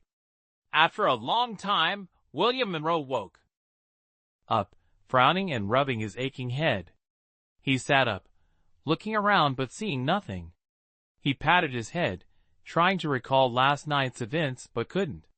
He only vaguely remembered demanding a woman's body. But he didn't think much of it. A woman was merely a tool for amusement to William Monroe. Of course, this time it was for detoxification. After all, if it weren't for Melody Blackwood, he would probably be dead by now. Boom! A sharp, sudden sound echoed from afar, and a brilliant red glow immediately appeared in the sky. William Monroe's nerves instantly tensed. He muttered, "Not good," and hurriedly got up, running towards the camp. This red color. A signal was only fired when something major happened. Judging by the situation, something must have occurred in the camp. At dawn, as the sun peeked over the eastern horizon, Melody Blackwood slowly opened her eyes and sat up. Taking a deep breath, she looked towards Endless Mountain, the cabin's silhouette faintly visible in the thin mist. To avoid Mary Young's suspicion, Melody Blackwood had rested behind a large, concealed rock, only heading towards Endless Mountain at daybreak. Hastily changing into women's clothing in a hidden spot, Melody Blackwood washed her face. After ensuring there were no flaws, she quickly walked towards the cabin. A thin wisp of smoke rose from the chimney, and Mary Young's sigh drifted from within. Melody Blackwood's heart tightened, her steps becoming heavy. She hesitated, unable to continue. The door suddenly opened, and Mary Young stepped out, looking around. Her eyes widened as she looked ahead. "Melody!" she called, her lips trembling with emotion. Melody Blackwood nodded, stepping towards Mary Young, who was standing at the door. Suddenly, her nose stung, and a tear rolled down her cheek. Mother and daughter had never been apart for so long. Whether it was due to the body's emotions or Melody Blackwood herself deeply missing Mary Young, for the first time in many years, she shed tears. "I've been waiting for you to come home," Mary Young choked, pulling Melody Blackwood into a hug. After a long moment, they separated, and Mary Young placed her hands on Melody Blackwood's shoulders, studying her carefully. Suddenly she frowned, her eyes filled with distress. "Why have you lost so much weight? Were you mistreated at your employer's house?" Melody Blackwood shook her head, wiping the tears from the corners of her eyes. Looking at Mary Young's hair, which had gained a few silver strands without her knowing, a pang of sorrow struck her heart. "No, the mistress treats me very well. Otherwise, I wouldn't have had the opportunity to visit you." Hearing her say this, Mary Young still felt a pang of heartache, pulling Melody Blackwood into the house. After so many days away, the cabin hadn't changed a bit, still as impoverished as ever. Being alone only amplified the desolation. "Haven't eaten anything yet, have you? Mom go prepare breakfast for you," Mary Young said, then headed towards the kitchen. Melody Blackwood quickly pulled her back, guiding Mary Young to sit down on a chair. "Mom, you sit here today. Let me do it." Mary Young smiled, her face full of contentment. "You don't know how to do these things. Let Mom do it." But Melody Blackwood insisted on cooking herself, and Mary Young reluctantly agreed. Truth be told, in her past life, she had never stepped foot in a kitchen. But after being in the army for so long, she gradually learned how to cook. Although the taste wasn't very good, it was edible. At the dinner table, she recounted every detail of the wealthy life she had previously concocted for Mary Young. Hearing that she was living well, her mother felt reassured. Melody Blackwood handed over all the money Drake Mortimer had given her to Mary Young, simply saying that the young miss, knowing her family's circumstances, had given her a raise, which was why she had so much. Mary Young nodded repeatedly, saying that this young miss was kind-hearted and a good girl. She then gave Melody Blackwood a long lecture, telling her to serve her well, not to cause trouble outside, and if she met someone she fancied, they must be of equal social standing. After all, she was afraid that Melody Blackwood would follow in her footsteps. Melody Blackwood listened patiently, not finding it bothersome at all. Perhaps she had received so little motherly love in her past life that she cherished it all the more in this one. Mother and daughter chatted animatedly all day until nightfall, when Melody Blackwood suddenly remembered she had forgotten the time to return to the barracks, hurriedly bidding farewell to Mary Young, reluctantly returning to camp. In the barracks, Drake Mortimer paced back and forth inside the tent, his face full of worry, his hands seemingly not knowing where to put them. In contrast, Ethan Mortimer beside him appeared much more composed. The others also wore anxious expressions. "No, I must send someone to look for him." Drake Mortimer finally couldn't bear it any longer, his pacing halting as he turned to look at everyone beside him. "Impossible." Everyone spoke in unison, very deliberately stopping Drake Mortimer. Although they are not well-intentioned, this is a crucial moment. They should know what's important and won't harm the general, Ethan Mortimer said calmly. In his eyes, the bigger picture was always paramount. Hearing him say this, Drake Mortimer also found it reasonable, nodding, his worries lessening considerably. A figure suddenly appeared from inside the tent, everyone's nerves tightening, quickly drawing their treasured swords from their hips. But when they saw clearly who had entered, they immediately lowered their guard. "General, what's wrong with you?" Drake Mortimer exclaimed, his face shocked as he looked at the weakened William Monroe. "I'm all right." William Monroe waved his hand, then turned his gaze to everyone. Why was a red alert issued? As soon as he finished speaking, everyone fell silent. "The battle map in the barracks has been stolen." Ethan Mortimer spoke, his tone as calm as ever. It seemed as if nothing in this world could affect his emotional state. "What?" William Monroe gritted his teeth, eyes blazing with fury, but then groaned and collapsed onto the cushions below, sinking down powerlessly. "I knew it.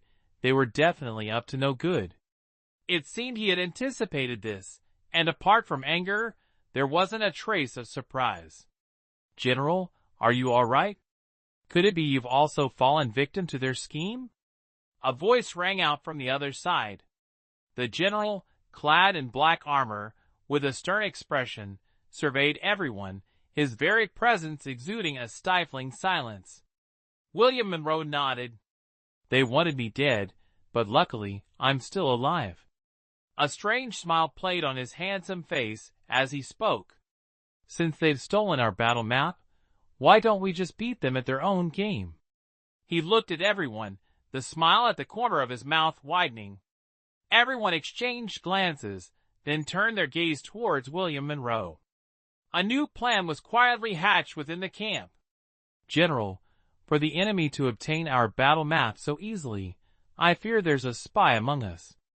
The stern general spoke again, voicing what everyone was thinking. William Monroe nodded, clearly understanding. He tilted his head towards the speaker and asked, General Lewis, do you have any suggestions? General Lewis continued, the spy must still be here. If we can find him, perhaps we can extract some crucial information. Is General Lewis a suspect? Drake Mortimer inquired. General Lewis shook his head. A casual investigation will surely yield results. William Monroe nodded. Then I'll leave this matter to you. If there truly was a spy, they wouldn't have a moment's peace. They feared an ambush on the battlefield, and then defeat would be inevitable. Slowly rising from the ground, William Monroe felt his head spin and his body sway. Fortunately, Drake Mortimer caught him in time, steadying him. Everyone, be prepared. Do not waver, whatever you do. If there's nothing else, you are dismissed. He addressed each of them. The other generals nodded thoughtfully. Seeing that William Monroe hadn't fully recovered, they didn't linger, departing from the tent. General, are you truly all right? Drake Mortimer remained concerned, helping William Monroe onto the bed and carefully examining him. However, apart from slightly weakened breathing, he couldn't discern anything else amiss. I'm fine, Drake. Go about your duties. William Monroe waved him away. Having grown up together, Drake Mortimer knew William Monroe like the back of his hand. Hearing this, he breathed a sigh of relief.